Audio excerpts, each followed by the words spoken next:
Pendengar RRI dimanapun Anda berada, sesi kedua wawancara kita pendengar di kesempatan pagi hari ini edisi 1 Juli 2024 kami sajikan untuk Anda terkait dengan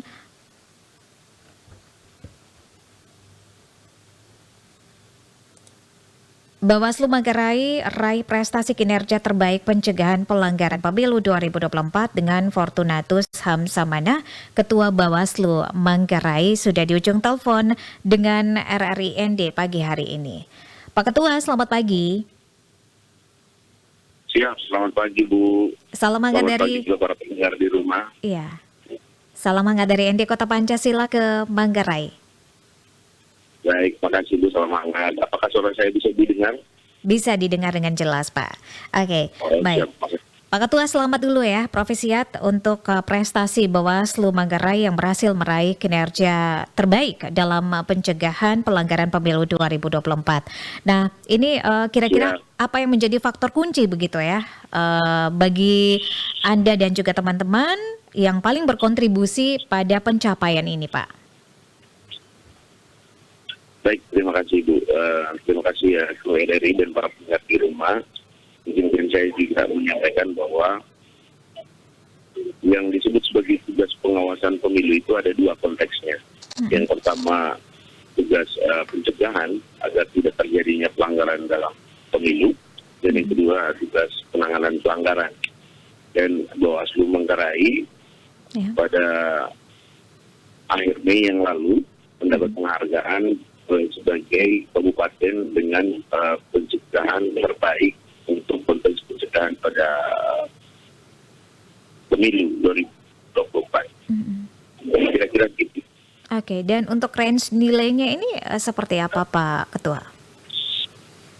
Ya, sebetulnya yang disebut sebagai tugas-tugas pencegahan dalam konkretnya itu antara lain Bawaslu Manggarai cukup masif membentuk kampung-kampung pengawasan partisipatif dengan mengajak beberapa kampung-kampung adat di Manggarai, hampir seluruh kampung adat untuk melakukan komitmen agar menolak praktik politik uang dan politisasi SARA di momentum pemilu 2024 kemarin. Itulah salah satunya. Yang berikutnya itu terkait dengan masifnya kita melakukan sosialisasi, ada upaya-upaya pencegahan agar masyarakat memahami bahwa apa saja hal-hal yang dilarang yang tidak boleh dilakukan selama penyelenggaraan pemilu berlangsung, termasuk diantaranya sosialisasi agar ASN, TNI dan Polri agar juga bertindak netral dalam pemilu 2024 kemarin. Kira-kira demikian. Jadi ini ada strategi khusus begitu ya yang digunakan oleh Bawaslu Manggarai untuk memberikan edukasi kepada masyarakat yang ada di Kabupaten Manggarai dan sampai dengan saat ini juga masih terus dijalankan begitu ya strategi-strategi yang tadi sudah disebutkan Pak Ketua. Betul. Oke, baik. Apa tantangan terbesar Pak Ketua yang dihadapi oleh Bawaslu Manggarai dalam upaya pencegahan pelanggaran pemilu dan bagaimana kemudian Anda dan juga teman-teman di Bawaslu Manggarai itu mengatasinya? Ya, pada dasarnya ketika kita bicara pencegahan kan Ibu, itu artinya bahwa dalam seluruh upaya yang dilakukan oleh Bawaslu, terutama dalam konteks pengawasan partisipatif, berarti titik poinnya adalah keterlibatan masyarakat dalam upaya melakukan pencegahan agar tidak terjadinya pelanggaran dalam pemilu kan begitu. Nah, ketika kita berharap partisipasi itu artinya kita mengharapkan ada kesadaran masyarakat itu terlibat, sehingga hal yang paling mendasar dan menjadi tantangan utama Bawaslu Kabupaten Manggarai adalah bagaimana melibatkan partisipasi aktif masyarakat dalam melakukan pengawasan dalam pemilu. Dan hal itu bukan suatu perkara yang mudah. Kebetulan kita juga punya program SKD, kader pengawasan partisipatif, sehingga ada beberapa kader-kader pengawas partisipatif yang kita didik. Itu kemudian ikut juga terlibat dalam program-program pengawasan partisipatif kita. Kira-kira demikian nggak? Oke, Jadi ini luar biasa sekali ini ya. Dan apakah trik-trik seperti ini juga dilakukan oleh beberapa Bawaslu yang ada di kabupaten-kabupaten lainnya begitu Pak Ketua?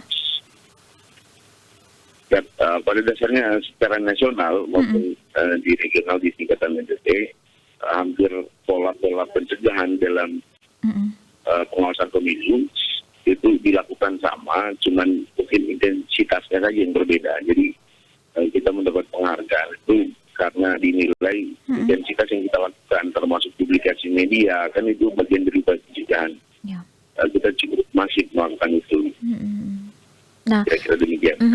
masalah yang Anda rasa ini paling sulit adalah memberikan pemahaman dan juga kesadaran kepada masyarakat terkait dengan pencegahan pelanggaran pemilu begitu ya. Nah, kira-kira apa strategi yang sudah Anda lakukan untuk bisa memberikan kesadaran begitu kepada masyarakat Anda di Manggarai? Siap, makasih Bu. Yang pasti bahwa kita tidak pernah lelah atau tidak pernah berhenti melakukan publikasi, kemudian penyebar luasan informasi, kemudian edukasi melalui pertemuan-pertemuan langsung dengan masyarakat, kemudian melalui program kampung pengawasan, kampung tolak politik uang. Jadi kita juga melibatkan teman-teman pemuda, dalam hal ini teman-teman kader pengawasan partisipatif yang kami didik melalui sekolah kader pengawasan partisipatif, untuk juga sama-sama terlibat bersama masyarakat untuk menyampaikan hal-hal yang tidak boleh dilakukan dalam tahapan pemilu. Misalnya gini, contoh katakanlah kita bicara tentang netralitas aparatur sipil negara. Nah, di tingkatan aparatur sipil negara sebagai tingkatan netralitas masih ada yang belum paham bahwa netralitas aparatur sipil negara ini bukan sekedar hal yang melanggar disiplin ASN. Jika kita bicara tentang netralitas aparatur sipil negara, itu juga bisa menyasar pada tindak pidana. Jadi tidak semua di kalangan aparatur sipil negara saja tidak semua paham bahwa tindakan ketika dia mendukung salah satu kandidat, katakanlah, itu adalah tindak pidana. Yang mereka tahu bahwa itu adalah dugaan pelanggaran netralitas aparatur sipil negara. Tetapi pada saat bersamaan, dugaan pelanggaran netralitas aparatur sipil negara itu bisa menjadi dugaan pelanggaran pidana juga, karena tindakan yang dilakukan oleh ASN tersebut, ya kan, itu bisa menguntungkan salah satu pasangan calon, misalnya katakanlah dalam pilkada, itu artinya tindakan dia pada saat yang bersamaan juga merugikan pasangan calon lain. Nah, ketika itu dia lakukan, itu disebut sebagai dugaan pidana pemilihan atau pidana pemilu, kira-kira begitu. Nah, karena itu kita perlu juga melakukan sosialisasi di kalangan ASN bahwa tindakan saudara ini tidak sekedar melanggar netralitas ASN, itu melanggar tindak pidana pemilu atau pemilihan. Kira-kira itu ASN apalagi masyarakat. Ya kan? Ya, betul. Nah, kira-kira gitu. Makanya kita perlu melakukan upaya sosialisasi yang masif, upaya penyebaran informasi, edukasi, kira-kira demikian. Apalagi di tahun politik ini masif begitu ya dilakukan edukasi dan juga pemahaman kepada masyarakat secara umum begitu ya. Nah, Pak Ketua, bagaimana kerjasama yang dibangun selama ini antara Bawaslu dengan pihak-pihak lain? Contohnya saja seperti aparat keamanan, kemudian partai politik dan juga organisasi masyarakat untuk menjaga kelancaran dan juga kejujuran proses pemilu dan juga pilkada nanti.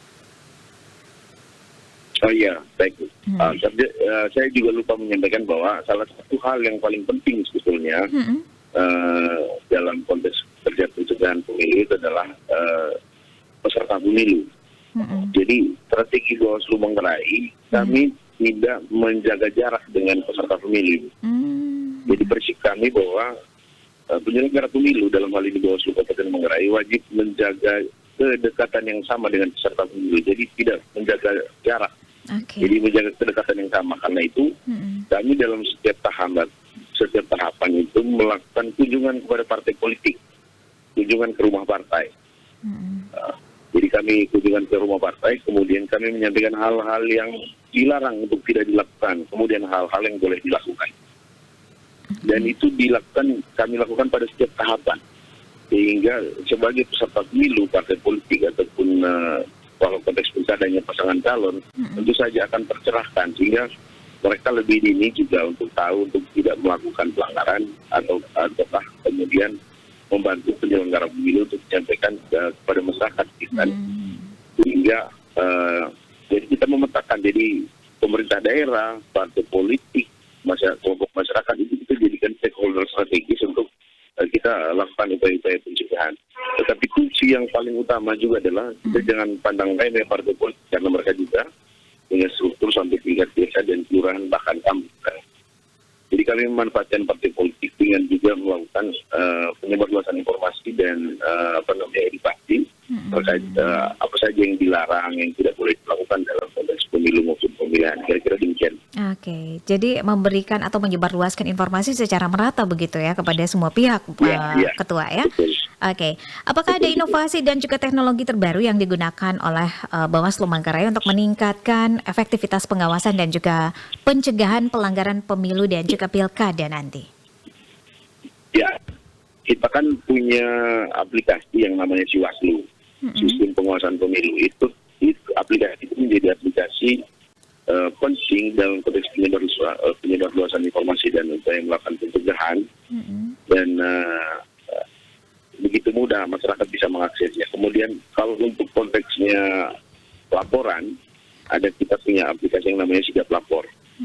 Jadi ketika ada dugaan pelanggaran yang ditemukan masyarakat bisa langsung mengakses Sigap Lapor dan menyampaikan laporan secara mudah dan saja cepat. Saya kira demikian. Oke, jadi ini ada aplikasi khusus begitu ya yang digunakan oleh Bawaslu. Nah, betul. Baik. Pak Ketua, bagaimana Bawaslu Manggarai Timur ini memastikan bahwa setiap laporan, aduan pelanggaran pemilu ditindaklanjuti dengan cepat dan juga adil begitu, Pak Ketua? Ya, yang pasti bahwa kita kan dari sisi aplikasi kita punya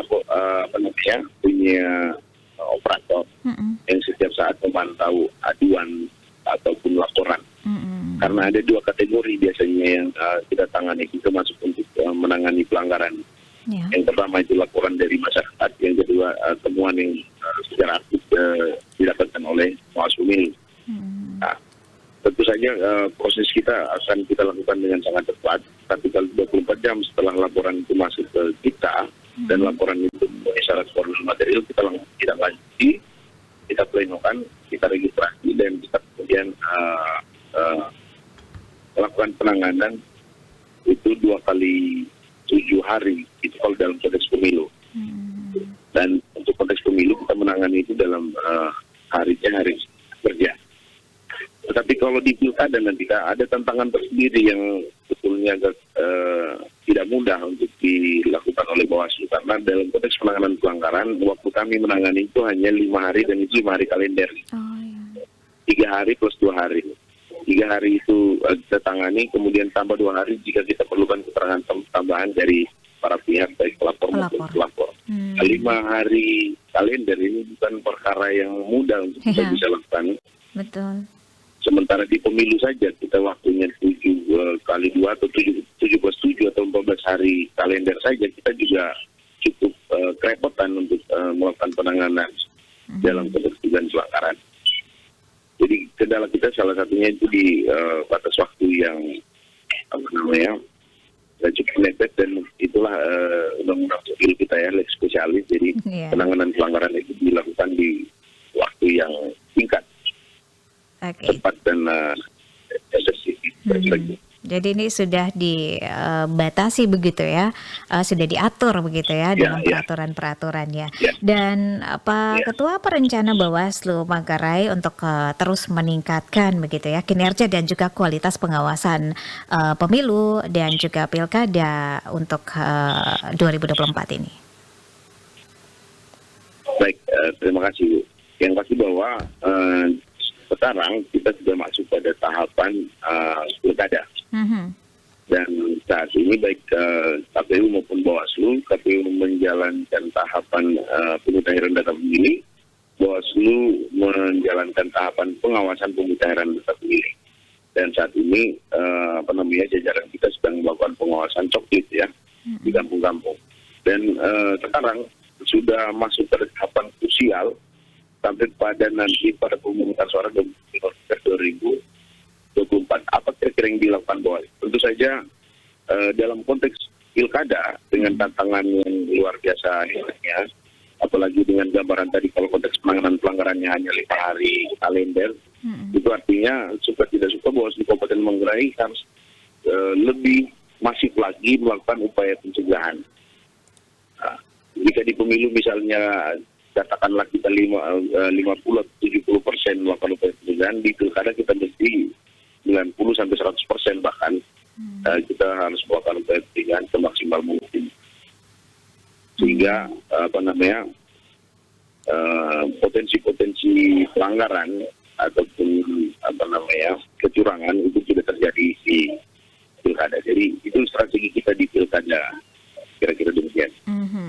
Dan terakhir sebelum kita akhiri obrolan kita, Pak Ketua, apa menjadi pesan begitu ya kepada masyarakat Manggarai sendiri dan juga kepada pendengar RRI yang sedang mendengarkan kita untuk menjaga kejujuran dan juga integritas dalam setiap proses yang dilakukan di tahun politik 2024 ini. Siap, terima kasih Bu. Yang pasti pesan Bawaslu Kabupaten Manggarai tetap jaga kedaulatan Anda sebagai pemilih, jangan mudah dirayu atau dibeli dengan uang, karena suara kita sangat menentukan masa depan daerah kita.